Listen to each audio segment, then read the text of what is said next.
Bueno, yo quisiera contestar con respecto a las mixtas, que ha sido una pregunta recurrente y es precisamente, no sé el nombre, pero lo que quiero decirle al estudiante como respuesta también a su última inquietud. Yo creo que aquí lo que tratamos de hacer, primero que todo, es escuchar, es recoger y es explicar cuando creemos que pues la inquietud se genera, quizás es de pronto por no, un desconocimiento parcial del proyecto.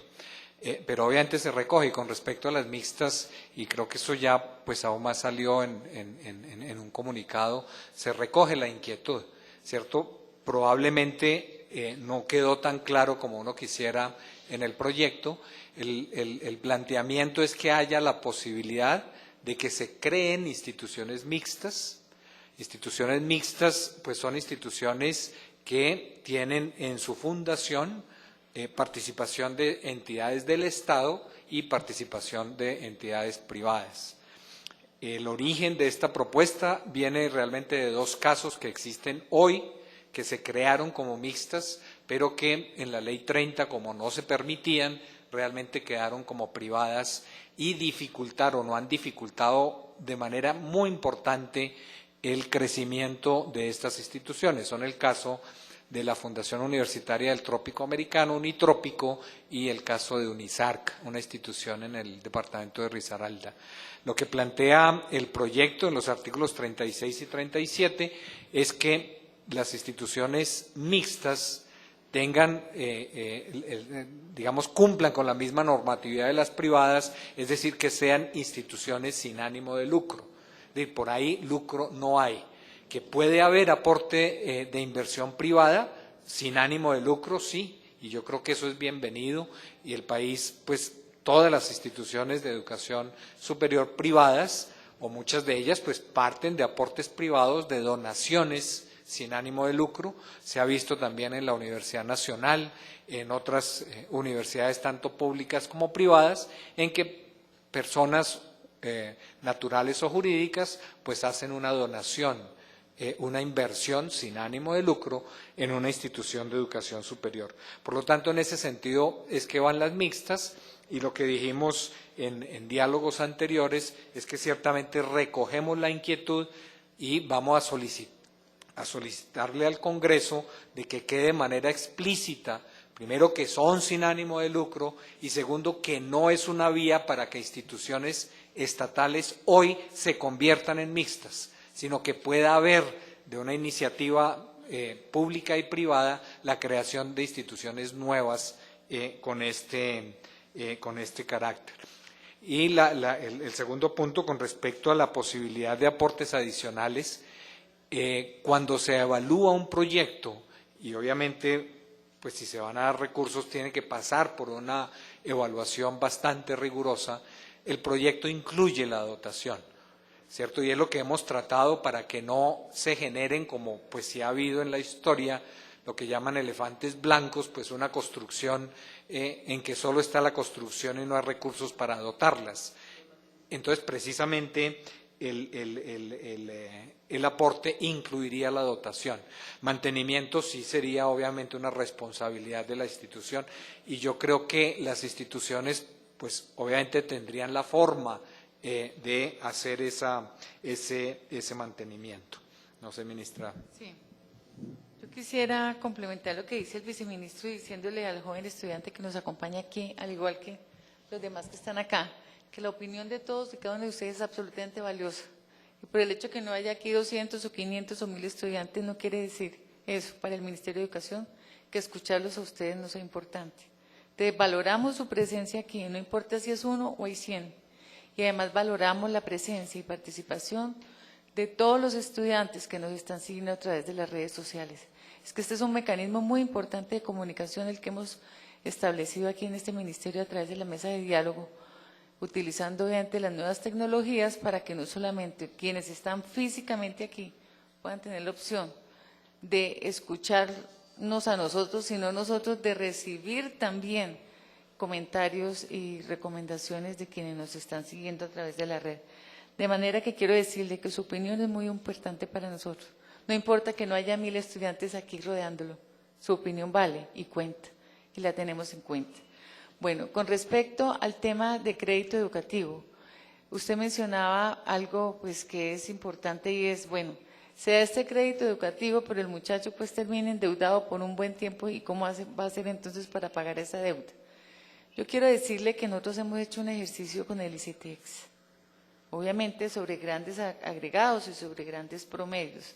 Un muchacho que estudia una carrera técnica o tecnológica que se financia con crédito de ICETEX, se coge cuál es el valor de la matrícula promedio de ese muchacho y cuánto tiene que pagar una vez que salga, un año después, porque tiene un año de gracia, cuánto debería pagar por capital y por interés. Nosotros en el Ministerio de Educación Nacional tenemos un observatorio muy importante que yo los invito a que lo consulten, que se llama el Observatorio Laboral para la Educación, donde se le hace seguimiento 1 a 1 a todos los jóvenes que se han graduado todos los años en las distintas carreras y en las distintas universidades. Y se mira para el año siguiente si estos jóvenes que se graduaron están vinculados a la seguridad social a través de cruzar la base de datos del sistema de educación superior con lo que se denomina la pila, que es la cotización en seguridad social. Si este muchacho aparece acá en la pila, quiere decir que está cotizando para la seguridad social, para salud y para pensión. Y ustedes saben que las cotizaciones se hacen con base en el valor de los ingresos, en el monto de los ingresos que percibe cada persona. Entonces, con base en ese observatorio podemos nosotros saber el nivel de empleabilidad que están teniendo los jóvenes en Colombia por las distintas carreras y por las distintas instituciones.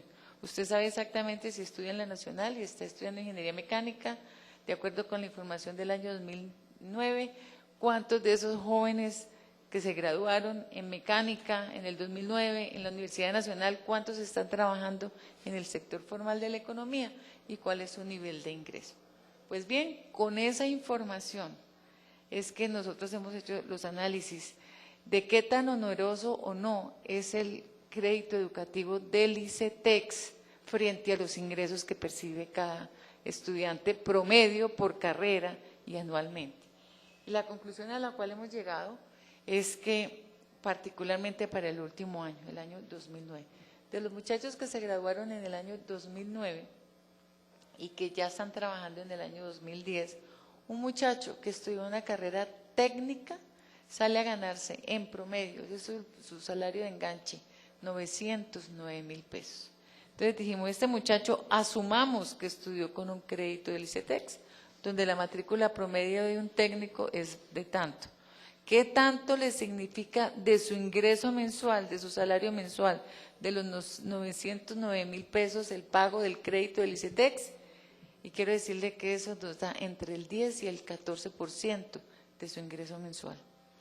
Un muchacho universitario que se gradúe con un crédito educativo del ICETEX, es importante tener en cuenta que el 25% por solamente graduarse, al igual que al técnico, al tecnólogo o al universitario, se le condona solamente por graduarse. Y eso es el 25%. Si usted tiene un crédito y estudia en la Universidad de los Andes y estudia la carrera que sea y tiene un crédito educativo del ICETEX, el día que usted presente su diploma y se lo muestre al ICETEX, entonces se le condona el 25% del valor de ese crédito educativo. Entonces, hicimos también el cálculo sobre promedios. ¿Qué tanto porcentaje representa el ingreso de ese muchacho que estudió con un crédito educativo en una carrera universitaria? Y eso está alrededor del entre el 20 y el 24% del valor de su ingreso.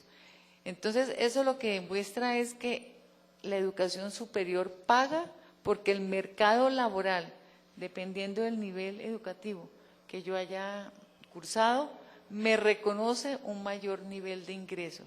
Y lo segundo es que el crédito educativo del ICETEX, con las condiciones que actualmente tiene en materia de subsidio a la tasa de interés y en materia también de condonación de un valor de parte de su crédito, pues definitivamente lo uno más lo otro, como son condiciones tan subsidiadas, permiten que ese muchacho con el ingreso que va a percibir el día que salga al mercado laboral lo pueda pagar sin ninguna dificultad.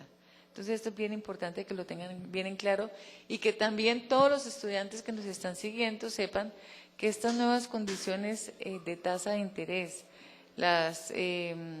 y todos los demás subsidios asociados no solamente rigen o entraron a regir para los jóvenes que solicitaron crédito del ICETEX a partir del presente año, rigen también estas condiciones de tasa de interés igual a cero durante la época de estudio, también para los estudiantes que solicitaron su crédito años atrás y que todavía no han terminado su carrera y que están todavía en la fase de formación. Eso es bien importante que se sepa.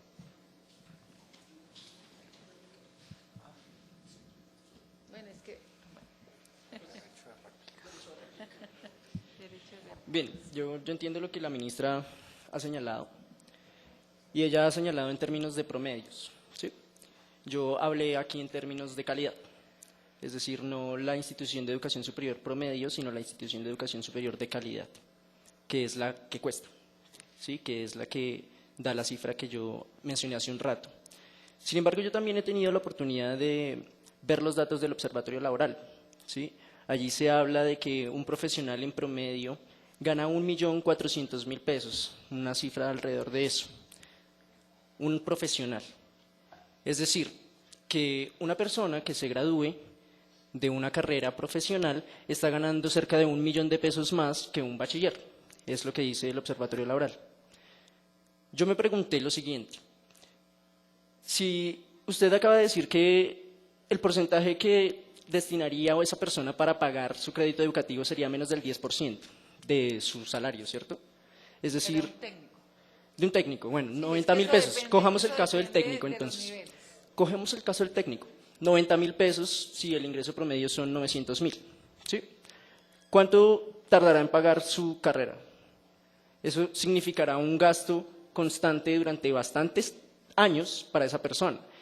Y los intereses seguirán corriendo durante todos esos años, ¿sí? Porque los intereses se exceden, pero... ¿sí? Los intereses no corren mientras el estudiante... A ver, los cálculos los hace el ICETEX. Uh-huh.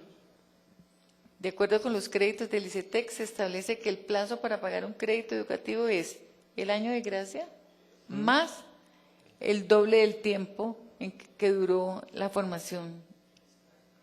O sea, 6 años en el caso de... En el caso, para un técnico, 5 años. Okay. Entonces, el muchacho, estos cálculos son elaborados sobre la base de que el muchacho paga su crédito en el tiempo establecido, que son 5 años. Listo, entonces, si ese es el cálculo, ¿cuánto costó la educación de esa persona durante 3 años?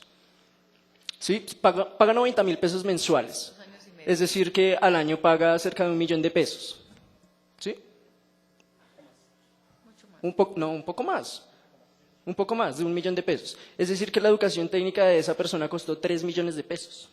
Es decir, lo que cuesta un semestre promedio de una educación medianamente de calidad en este país. Una observación es que el dato que usted da del observatorio es el salario de ingreso, ¿cierto? Uh-huh. Es el salario de ingreso, de enganche. ¿Sí? Es decir, el recién graduado. Salario promedio. De enganche. No es el salario promedio de todos los técnicos, sino el salario de enganche. Y además ¿sí? ahí ya está el descuento del 25% del valor del capital. Ok. Si el cuestionamiento entonces de fondo es, si está la voluntad de financiar a esas personas la educación, ¿por qué no hacerlo por la vía pública? ¿Por qué obligar a las personas a pagar por algo que es un derecho? Y que ustedes definieron como un derecho en el proyecto, a pesar de que tiene otro tratamiento durante todo el articulado. Y un punto que se me olvidó hace un momento, ustedes hablaron de los subsidios de sostenimiento, ¿sí? Para los estudiantes que participen en instituciones privadas y públicas. Bien, ahí me surge una pregunta adicional, y es, ¿por qué destinar esos recursos individualmente a cada persona, focalizadamente, como ustedes lo han señalado, y no fortalecer los programas de bienestar en las universidades? Sí, yo sé que el proyecto, señora ministra y señor viceministro, contiene un elemento de bienestar que supone que el 2% de la inversión del presupuesto de cada universidad debe estar destinado a ese rubro. En este momento la Universidad Nacional, por ejemplo, invierte el 8% de su presupuesto en bienestar y la verdad es que es pésimo, es pésimo. Así que, ¿qué condiciones de bienestar tendremos con el 2%? Ahora, ¿por qué financiar por la vía privada otra vez? Porque, bueno, es un subsidio, pero es, digamos, individualizado, fuera de lo público, es decir, totalmente ajeno al espíritu de la universidad pública y demás. ¿Por qué hacerlo por esa vía y no fortaleciendo el bienestar? ¿Por qué hacerlo por esa vía y no fortaleciendo la universidad pública, el presupuesto de la universidad pública? ¿Por qué focalizarlo en unas personas? Las universidades igualmente atienden y dan servicios a personas con escasos recursos. Es decir, no me pueden decir que es que esa es una forma de que los recursos no lleguen a los ricos, que seguramente es una de las respuestas que ustedes han dado en los medios de comunicación. Yo creo que la universidad puede hacer eso mucho más fácil, sin intermediarios y sin necesidad de la creación de ese fondo nuevo para la adjudicación de esos subsidios a las personas. Y ya, muchas gracias. Y un punto El adicional. estudiante tiene que tener en cuenta que también Perdón. hay jóvenes de bajos recursos, de muy escasos recursos que también estudian en universidades privadas. Entonces lo que queremos nosotros es también poder ayudar a esa población de manera focalizada. Sí. Que lleve a los jóvenes de escasos recursos económicos, tanto de la pública como la privada, porque creemos que es un derecho, que no debe ser el privilegio solamente de quien estudia en la pública, sino del joven de escasos recursos Claro. que también estudia en la privada. Yo entiendo eso, pero el fortalecimiento del bienestar en caso de las universidades públicas significaría que no hay necesidad de darle un subsidio de sostenimiento a la persona que estudia en la universidad pública. Y solo habría que dárselo a la persona que estudia en la universidad Yo pública. adicionalmente creo que pues ciertamente existen múltiples caminos, múltiples vías de hacer lo mismo. Pero diría un poquito contrario a lo que usted plantea, este esquema de subsidio directo precisamente se evita el intermediario, ¿cierto? Precisamente va directamente al usuario, a quien lo necesita, y no es excluyente de lo otro, ¿cierto? Sino todo lo contrario, y el proyecto así lo plantea, es complementario, ¿cierto? Recoge el proyecto de ley, fortalece los esquemas de bienestar, continúa exigiendo, porque el 2%, hay que decirlo, viene de la ley 30, continúa exigiendo el 2%, pero adicionalmente, y muchas veces es para gastos, pues gasto de transporte, ¿cierto? Gasto de alimentación, como dice el presidente, de fotocopias, pues que un estudiante puede tener la necesidad más de transporte, otro más de alimentación, otro puede que viva cerquita y lo que necesite es para comprar los libros, otro para la alimentación. Entonces realmente la propuesta va dirigida a esa flexibilidad, que el estudiante, pues como adulto responsable, sea quien decida cómo determina, cómo invierte o gasta ese subsidio, y además de no poner esos intermediarios, ¿cierto? De no crear, digamos, una mayor burocracia institucional para la ejecución de esos recursos. Esto realmente es un giro directo, se haría, y pues lo que se viene haciendo por parte de ICETEX es una tarjeta débito que se le entrega al estudiante sin ningún costo, cero costo para el estudiante. Además tiene otros aspectos positivos. Realmente estimula el ahorro, forma un poco en el manejo de un recurso que después el estudiante lo va a tener, ya graduado, pues obviamente va a tener que manejar sus propios recursos. Entonces creemos que aun cuando pues obviamente habría otras vías, es mucho más eficiente y va dirigido a resolver el problema que cada estudiante tenga, porque puede ser distinto a través del subsidio directo. Bien, yo quiero señalar mi interpretación al respecto. Usted dice que son complementarios y yo no estoy de acuerdo con eso. Si usted tiene en una universidad un sistema de bienestar suficiente que le garantiza su permanencia, porque le garantiza, digamos, a las personas de escasos recursos que usted se alimente bien, que usted pueda llegar a la universidad y que usted además tenga los implementos necesarios para hacerlo, pues no necesita un subsidio de mantenimiento.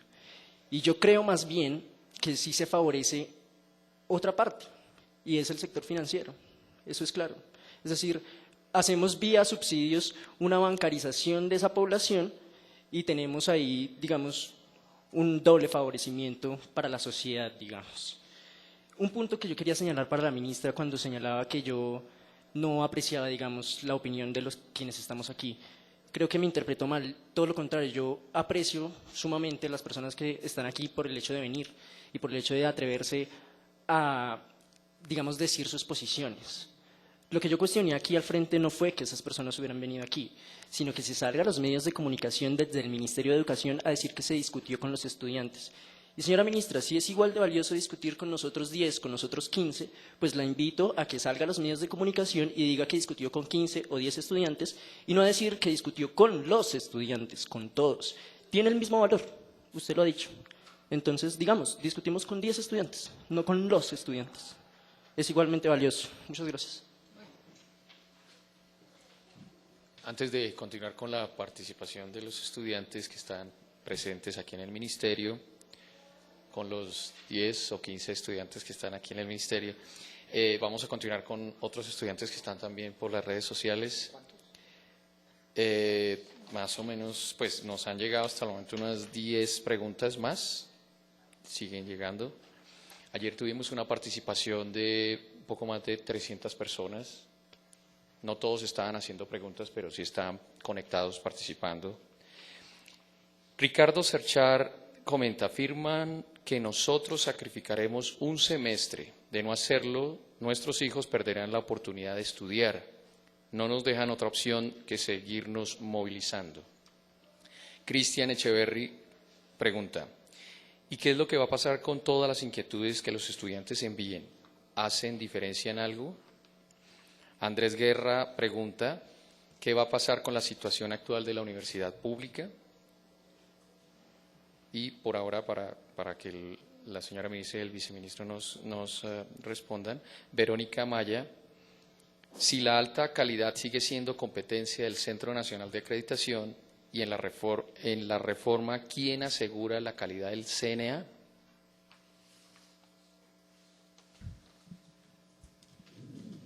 Bueno, precisamente frente a lo que dicen los estudiantes a través de la red, el llamado que estamos haciendo desde el Ministerio de Educación Nacional, y obviamente lo están haciendo también los rectores de las distintas universidades, es que bienvenida a la protesta.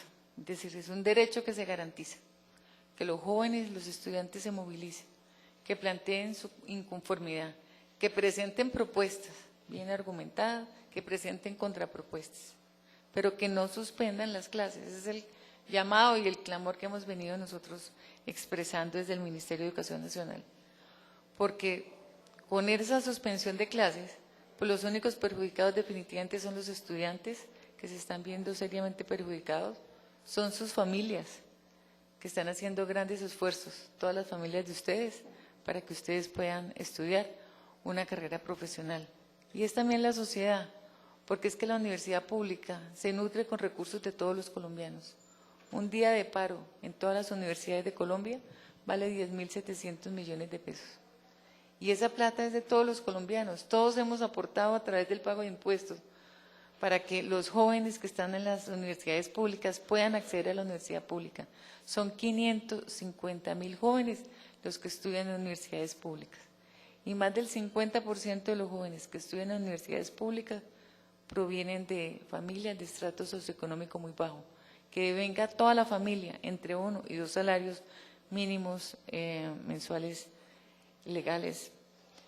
Entonces, pues el llamado, y preguntan qué va a pasar, pues precisamente lo que hace el llamado es, e insistiremos hasta la saciedad, es para que no paren sus clases, para que utilicen todos los escenarios, para que sean oídos, para que vayan al Congreso de la República con sus propuestas bien estructuradas a defenderlas allá. Para eso es la democracia. Por fortuna, tenemos en Colombia un sistema democrático donde nos permite a todos pensar diferente y donde tenemos que respetarnos la diferencia. Y es allí, precisamente, en el seno de la democracia, que es el Congreso de la República, donde ustedes plantearían su contrapropuesta, sus otras propuestas alternativas, frente a la propuesta inicial que planteó el Gobierno Nacional en su proyecto de ley. De manera que bienvenido el debate, el diálogo argumentado, con total respeto, y lo único que hemos pedido nosotros, las protestas las garantiza el Gobierno Nacional. Lo único que pedimos, porque no le conviene a nadie, es que no haya actos vandálicos, que no se altere el orden público y que se realicen de manera pacífica. Eso es todo lo que nosotros hemos venido insistiendo desde el Gobierno Nacional. De pronto, con respecto a la inquietud del CNA, ministra. Perfecto. Sí, el CNA, el Consejo Nacional de Acreditación, es un consejo que tiene bajo su responsabilidad la evaluación de los programas e instituciones que solicitan la acreditación de alta calidad. El Consejo está compuesto por 8 miembros, todos del sector académico, personas pues del más alto reconocimiento en el sector académico. Lo nombra el Consejo Nacional de Educación Superior, el CESU, y obviamente funciona con recursos públicos, con recursos del Estado. Ahora, ¿quién le hace la vigilancia, llamémoslo así, el control al Consejo Nacional de Acreditación? Primero y sobre todo, el mismo sector. Realmente el sector académico está muy pendiente y siempre ha velado por la autonomía, por los recursos, por la capacidad del Consejo Nacional de Acreditación. Y el segundo punto que también está planteado en el proyecto y en la política, en el plan sectorial de educación 2010-2014 es la evaluación internacional del Consejo Nacional de Acreditación, de tal manera que no seamos solamente no sea solamente el sector académico colombiano el que diga si realmente el Consejo Nacional de Acreditación cumple y sigue los procedimientos, estándares, etcétera, de un Consejo Nacional, de un Consejo de Acreditación, sino pues que sea realmente pares internacionales. Lo estamos haciendo con la Asociación Europea y a través de la Red Iberoamericana de Acreditación de la Calidad. Sí, una de las estudiantes a través de la red también preguntó, bueno, ¿y qué pasa con las recomendaciones o las sugerencias que están saliendo en estas mesas de diálogo? Pues yo quiero decirle que, al igual que lo hicimos durante 7 meses en el proceso de discusión, pues estas propuestas están siendo analizadas por el Ministerio y hay 2 en particular que ya acogimos, que no habíamos tenido en cuenta. Y ya lo hicimos público y nos hemos comprometido con los estudiantes en estos 2 temas en particular. En primer lugar, el primer día que tuvimos la mesa de diálogo, vinieron varios estudiantes de universidades, de instituciones técnicas y tecnológicas de distintas regiones de Colombia. Vinieron de Santander, vinieron de Atlántico, vino un muchacho también de Quindío.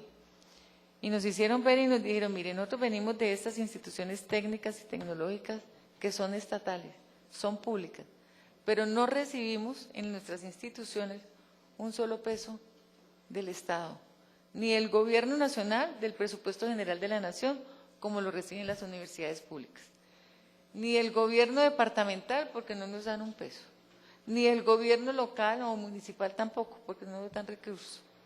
Entonces, todo el proyecto está estructurado para que las instituciones que hoy reciben recursos de origen público, las instituciones estatales, incrementen sus presupuestos de acuerdo con la forma como está contemplado en el proyecto. Nosotros, como no tenemos base presupuestal, como no recibimos un solo peso, ¿sobre qué base nos van a empezar a girar esos recursos adicionales incrementales hasta el 2022? Si no tenemos ninguna base presupuestal porque no recibimos recursos de origen público. Entonces es un tema que particularmente en el Ministerio no habíamos evidenciado. Estamos identificando claramente cuáles son esas instituciones y a esas instituciones, por supuesto, habrá que darles un tratamiento preferencial. A esas instituciones nos tocará darle un presupuesto básico por una sola vez para que a partir de ahí pueda tener los crecimientos establecidos aquí en este proyecto de ley. Porque esta ley lo que busca es la equidad y, por supuesto, en esas instituciones se está viviendo pues una situación compleja de inequidad, porque es estatal, pero no recibe un solo peso del Estado. Entonces, esto fue acogido y nos comprometimos en que esas instituciones las vamos a llevar al Congreso para que se les asignen unos recursos adicionales por una sola vez, para que a partir de ahí ya puedan entrar pues dentro de todos los mecanismos que prevé la ley. Lo segundo tiene que ver con algo que planteó el estudiante, y es con las inquietudes que han generado las entidades mixtas Entonces, alrededor de las entidades mixtas se han creado todo tipo de interpretación, que por ahí va a llegar la privatización, que por ahí vaya a llegar, entonces, las entidades con ánimo de lucro, que porque… Entonces, pues para nosotros el articulado es claro. Lo que buscamos nosotros a través de este articulado es que se creen nuevas instituciones que pueden ser públicas con participación de capital privado sin ánimo de lucro, porque el articulado previamente establece que se tiene que someter a las condiciones de que tienen que ser privadas sin ánimo de lucro, pero pues el sector no lo ha entendido. En todos los foros donde estamos nos dicen que eso no quedó claro, que por las mixtas se van a meter entonces el ánimo de lucro, que se va a privatizar la educación. Pues bien, pues ya entendimos que el articulado para la comunidad no es claro, que ustedes están viendo unos riesgos que en su momento nosotros no vimos ni avisoramos. Pues entonces, cuando inicien los debates o continúen los debates en el Congreso de la República, pues desde el Ministerio presentaremos una modificación a esos artículos en particular para que queden absolutamente claros y que no haya lugar a equívocos. Entonces, esa es la forma, son 2 ejemplos de 2 recomendaciones que han surgido en estas mesas de diálogo y que, por supuesto, pues el Ministerio va a acoger.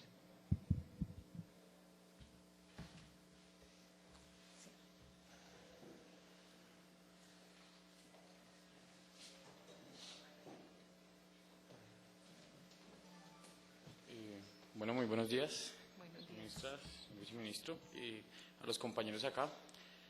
Acojo como primera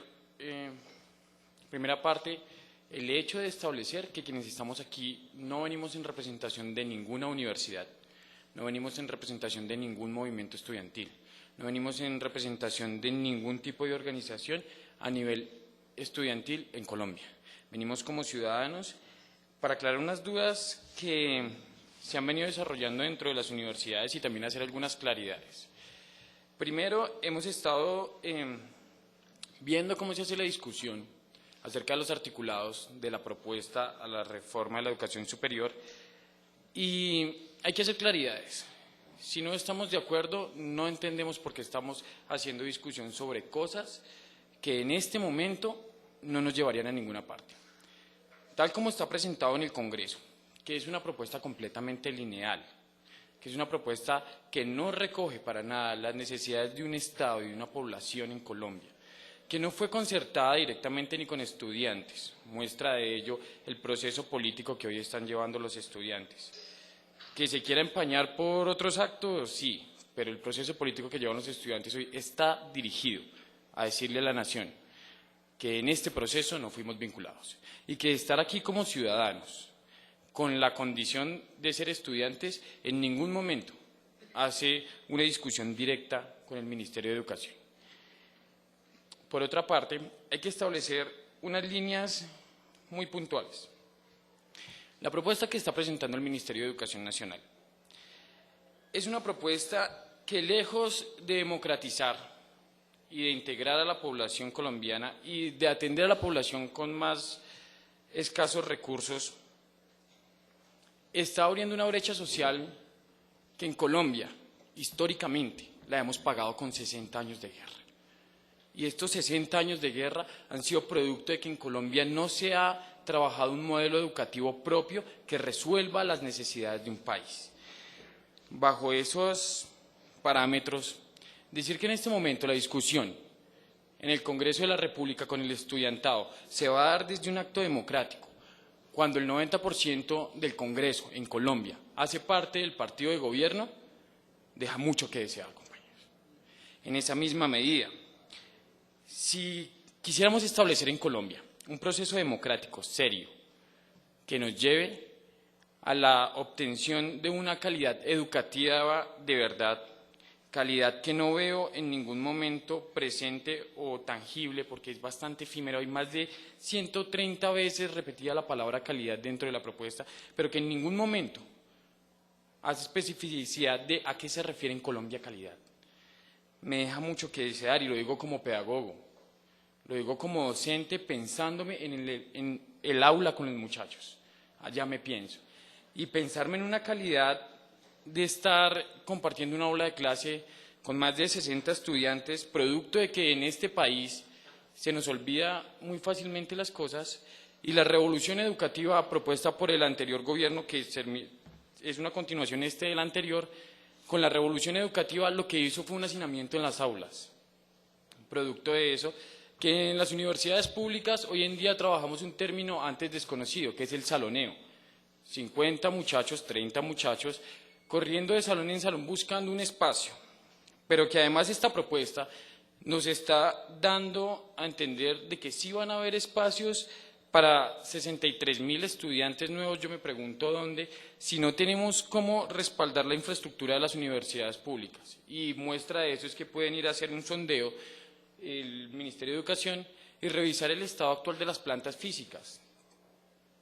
Con eso lo digo todo. Nuestra universidad, creo que lejos de lo que pueda pensar cualquier persona en el país, nos toca utilizar pantaneras porque es que llueve más adentro que afuera. En esa medida, especificar y hacer la primera pregunta, es decir, desde el CNA, y conozco el proceso porque mi universidad lo vivió y fui partícipe, la idea de calidad es llenar formatos, pero la idea de calidad a nivel pedagógico no la encuentro y todavía no la he encontrado dentro de la propuesta.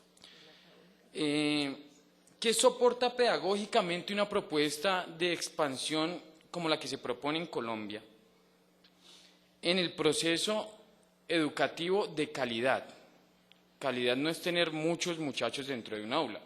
Calidad es generar las condiciones para mí en que esos muchachos logren un aprendizaje. Y un aprendizaje en educación superior, discúlpenme, con 30, 40 estudiantes y profesores de medio tiempo que trabajan en 3 universidades, me preocupa. La segunda pregunta no toca ningún tipo de articulado, pero sí es que realicen una claridad. Si dentro del proceso que se dice en Colombia no va a ser de privatización de las universidades públicas a través de la creación de universidades mixtas y se permitiría en cualquiera de los momentos ingresar capital privado, ese capital privado puede estar dirigido netamente hacia la investigación. Me pregunto yo, si el producto de un Estado competente y de un Estado pensado hacia un país, hacia su población, es que las universidades, desde su formación, desde su creación, estén orientadas a que todo proceso que lleven sea un proceso que alimente a esa población como el proceso de que las entidades privadas tomen la investigación en Colombia. No se termina volviendo una privatización del saber, porque es que es el saber el que nos estamos jugando. Y en el nivel de competitividad, que es dentro de la propuesta positivista, lineal, repito, que se viene desarrollando por parte del Ministerio de Educación, la competencia bajo ¿qué condiciones? Me pregunto yo, ¿universidades regionales será que tienen la capacidad de competir en línea directa con universidades como la Nacional, como los Andes, con universidades que se han desarrollado en investigación muchísimo más a fondo? ¿Y será que esas universidades pequeñas seguirán manteniéndose como universidades si en Colombia establecemos que un doctorado, por universidad debe haber por lo menos un doctorado? ¿Será que esas universidades tienen la planta docente? ¿Será que esas universidades tienen el presupuesto para mantener esa planta docente, que en este momento sería casi como decir que es el presupuesto completo de la universidad para mantener la sola planta docente? Son inquietudes que espero se acojan entendiendo y haciendo una claridad aquí. En ningún momento el estudiantado colombiano va a estar lejos de este proceso que estamos llevando, que es de carácter político, abierto, y que además tenemos que hacer una claridad, y es también en respuesta a los compañeros que están preguntando a través de las vías como Twitter y Facebook. Nosotros estamos más que dispuestos a perder más que 6 meses de nuestras vidas. Nosotros estamos dispuestos más que a perder un año. Nosotros por día estamos dispuestos a perder más de 10.700 millones de pesos. Porque bajo esto que ustedes están viendo aquí, decir que en Colombia se pierden 10.700 millones de pesos al día por cada vez que las 32 universidades paran en Colombia, hay que hacer una claridad. nosotros no estamos perdiendo nada, porque es que los estudiantes que entendiendo la lógica de su país y los estudiantes que entendiendo su papel histórico como sujetos de historia, van a sus universidades y asisten a charlas, a foros preparados por académicos muy respetuosos de todo el proceso y además muy respetados en el aspecto académico, pues no estamos perdiendo en ningún momento, los profesores se asisten. Cuando escuchamos por parte del Ministerio de Educación que se podría decir que a los rectores de las universidades se les podría tratar por peculado, por estar pagando nóminas a profesores que no están haciendo nada, sí, los profesores están en las universidades. El problema es que los estudiantes estamos revisando otro tipo de estrategias educativas.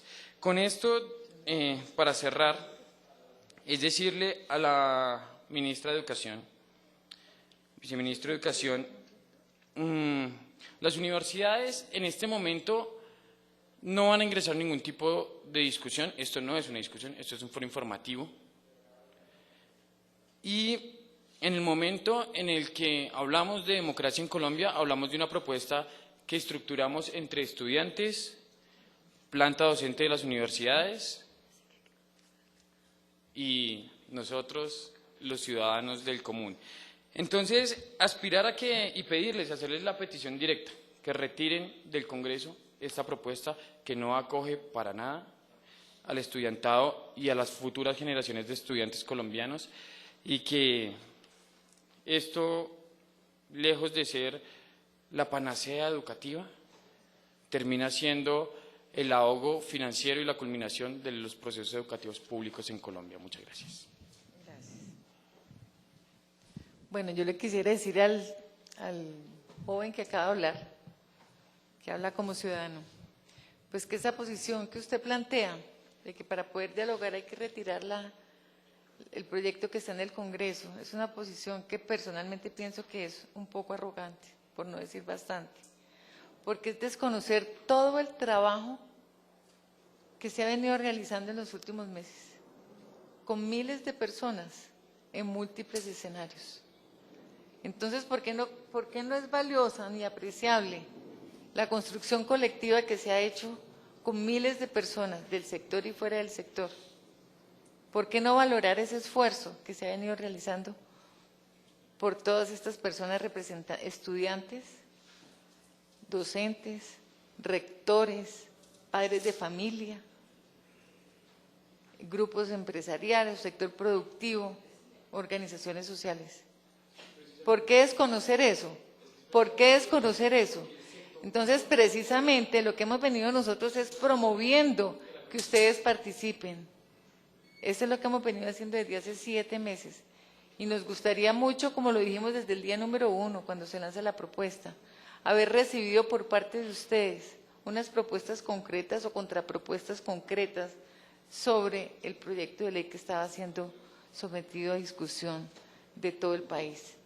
Entonces, pues la invitación que reiteramos es, estamos construyendo sobre lo construido. Ha habido mucha gente, mucha inteligencia, muchos expertos, mucha comunidad que ha participado alrededor de este proyecto. Entonces, valoremos ese trabajo, el trabajo de ellos también es valioso, no solamente el que uno hace, desde su propia óptica y perspectiva, que también, por supuesto, es muy respetable. Pero valoremos también el trabajo y el esfuerzo, y el pensamiento y la inteligencia de los demás, no solamente la propia. Entonces, esto lo hemos venido nosotros construyendo con miles de personas que han participado en los distintos espacios, en los foros regionales, en los foros especializados, en grupos de trabajo pequeños. Hemos traído expertos internacionales que nos han mostrado cómo avanza la educación superior en el mundo.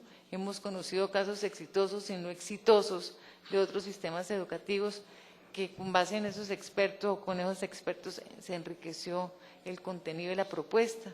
Entonces ha habido un trabajo bien valioso. Puede que uno no lo comparta, pero tampoco lo puede uno desconocer. Entonces la invitación muy respetuosa que yo les hago es, construyamos sobre lo construido. Hay un proyecto de ley que está en el Congreso de la República. Bienvenidas sus recomendaciones, bienvenidas sus propuestas. Y la invitación es, vayan ustedes al Congreso con propuestas concretas, con una nueva visión sobre la reforma, para que esas propuestas de ustedes, que también son válidas, que también son legítimas, puedan ser consideradas también por el Congreso de la República. Mañana se va a dar una reunión en el Congreso de la República. Yo me pregunto, ¿los estudiantes podemos entrar? Porque ya nos restringieron el acceso y se pasa por listas minoritarias el ingreso de los estudiantes. Si usted nos hace la invitación, mañana asistimos masivamente y hacemos la discusión masivamente.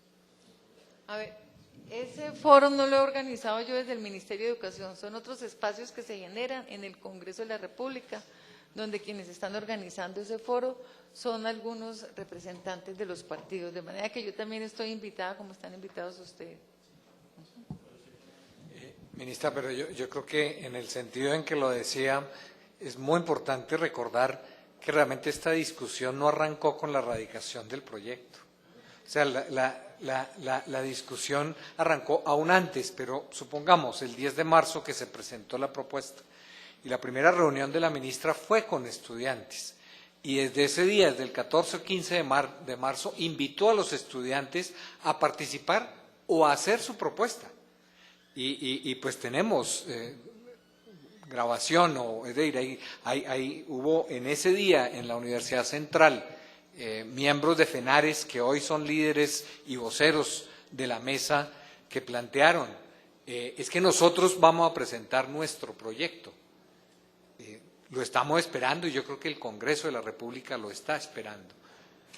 Y en todo su buen saber y entender, como espacio natural de la democracia, pues tomará la decisión, pero obviamente se requieren las propuestas.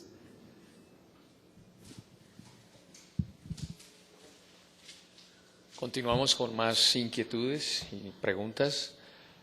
Voy a leer varias y luego continuamos con el auditorio. Verónica Amaya, ¿por qué el FODECEP se convierte en una sociedad de economía mixta en la reforma? Marcelo Reyes, ¿por qué la educación pública no puede ser completamente gratuita?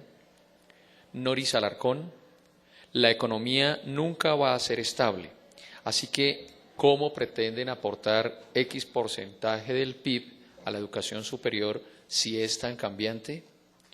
Álvaro León Torres, ¿por qué darles el capital al ICETEX y no directamente a las universidades? Verónica Amaya, nuevamente ya había preguntado. ¿Se han recibido propuestas concretas de los estudiantes? ¿Qué aspectos han considerado llevar al Congreso sobre la reforma? Robinson Silva, si presionan la ampliación de cobertura, ¿deberían dar aumento real y directo al presupuesto correlativo a la nueva cobertura? Para parar allí, Seini Padilla, buenos días, quisiera saber si es posible su presencia en el debate del Congreso en el día de mañana. Bueno, la respuesta es sí. Frente a la última pregunta.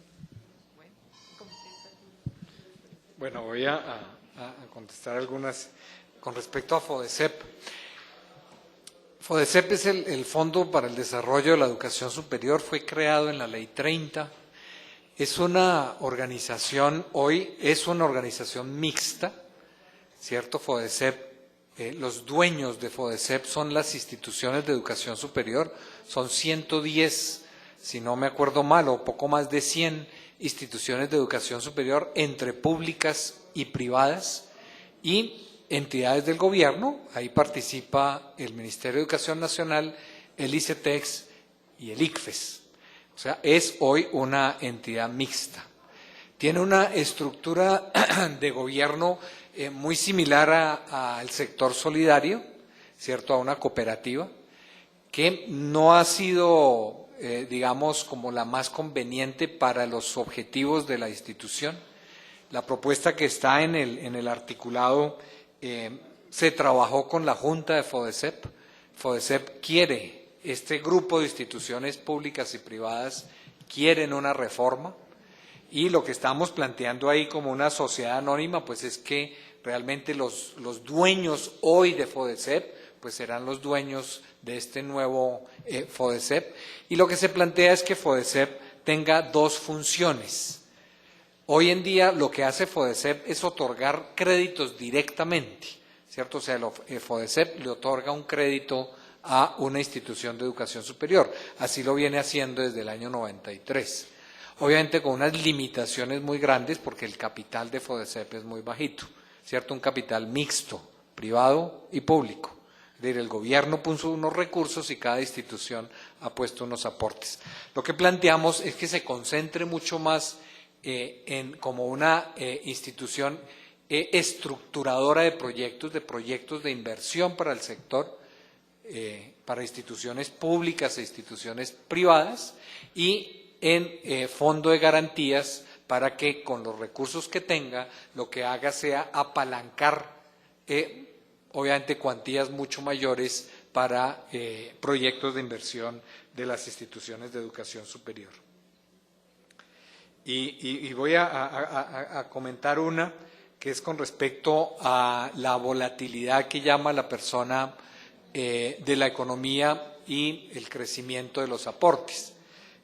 Coincidimos con la persona que formuló la pregunta, por eso el proyecto de ley, y ya lo explicamos, espero largamente esta mañana, pues tiene diferentes componentes. Uno es un crecimiento sostenido, independiente del crecimiento de la economía, de un 3% en los aportes, 3% por encima de la inflación.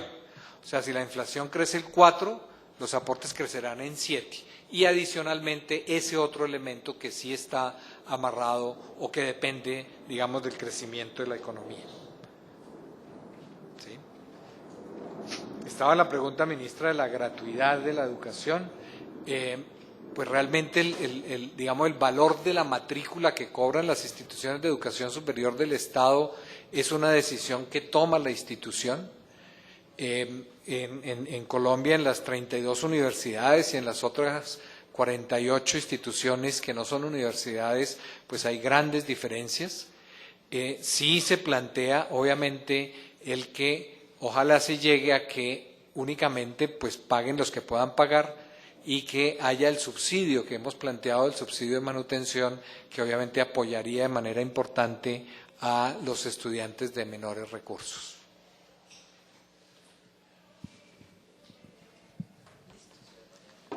¿Para mañana? No, por eso, estamos en el Congreso. Creo que ahí quieren hacer Ya una última pregunta porque ya un último comentario. La ministra finalmente comentaba que sí va a asistir mañana a la audiencia Sí, en ya el Congreso. había informado sobre mi asistencia. Entonces, Un uno de último los dos, por comentario, favor, en siga aquí al razón de que ya se micrófono, agotó por el favor. tiempo. Gracias.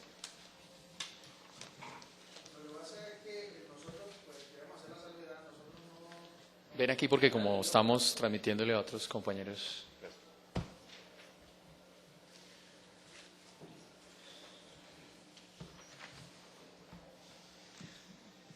Muy buenos días, ministra y viceministro. Queremos hacer una salvedad de por qué tomar la participación. Nosotros venimos de la ciudad de Ocaña, nos tenemos hasta hoy, podemos viaticar acá. Entonces sí quisiéramos que nos escucharan, o sea, estar aquí y dar por sentado a nosotros, ¿sí? Entonces le voy a pedir a mis compañeros que están aquí presentes, que los que tenemos la participación, les rogamos nos escuchen. Venimos a eso, a tomar la participación. Entonces, queremos que Bueno. nos den por sentado. Entonces, estamos.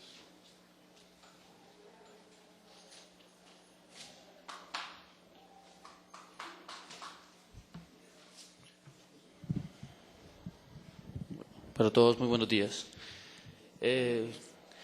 Viniendo pues de la ciudad de Ocaña, norte de Santander, hacemos la presentación, una cierta vocería por la Universidad Francisco de Paula Santander Ocaña. Nosotros tenemos muchas preocupaciones, pero en el caso puntual queremos hablar del artículo 23, donde se hace referencia a que la universidad debe tener como mínimo un programa de doctorado. Conociendo que la Universidad Francisco de Paula Santander Ocaña es la única seccional que tiene presupuesto independiente, hemos hecho un estudio donde definitivamente no podríamos acogernos a un modelo de doctorado, ni siquiera que el ministerio le haga el acompañamiento. Entonces, en esa serie de dudas, pues sí quisiera que nos dieran un poco de explicación referente al acompañamiento que se le puede brindar a la universidad, ¿sí? No sé, compañero Leonardo, ¿sí? Por lo menos por esa parte.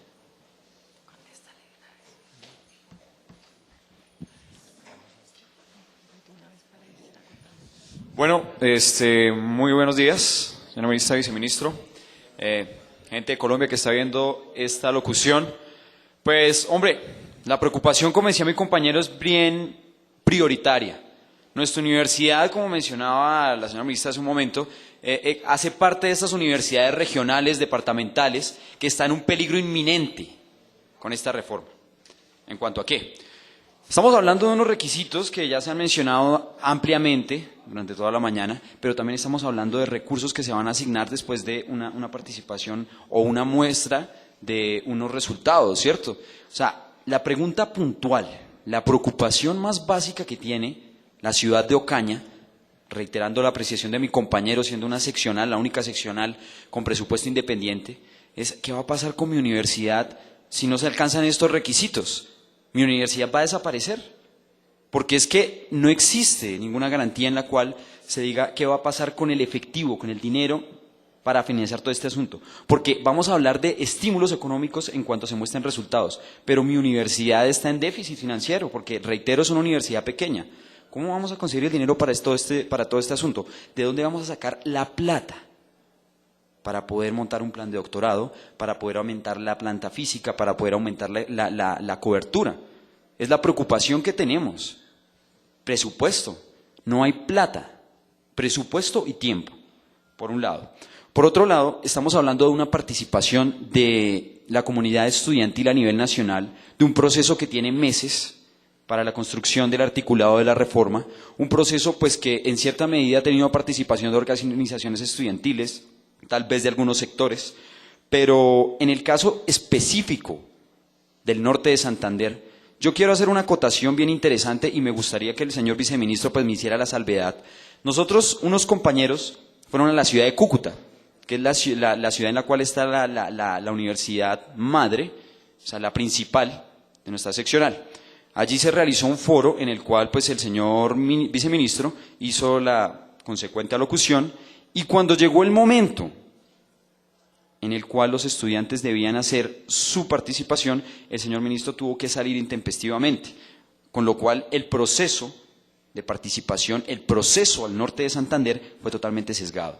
Entonces yo quisiera hacer una invitación muy formal en este momento, en vista de estos aspectos y en vista de toda la problemática que implica mi universidad como seccional, mi universidad como universidad pequeña departamental, para que estos espacios de participación que se están mostrando por televisión, y veo con mucho agrado que RCN está aquí presente, veo con mucho agrado que el canal institucional está aquí, porque algunas veces no se prestan todos los espacios necesarios para esta socialización, ¿no? Hasta ahora es que estamos viendo pues una amplia difusión de esta temática. Entonces yo quisiera hacer la invitación muy clara para que el Ministerio de Educación hiciera presencia en mi universidad como punto de referencia para el nororiente colombiano, como punto de referencia para todas las universidades pequeñas, seccionales, departamentales, y hacer este trabajo de socialización en vista de que como yo percibo las cosas y como me lo dijeron mis compañeros, pues se nos está deudando este espacio.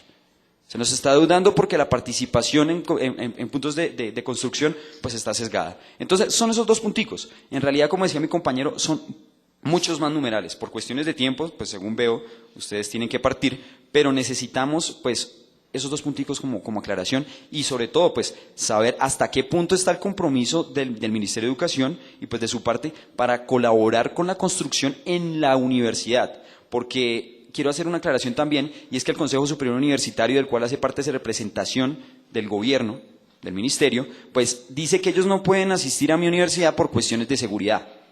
Yo hago la salvedad también. El expresidente Álvaro Uribe Vélez estuvo allá en mi universidad.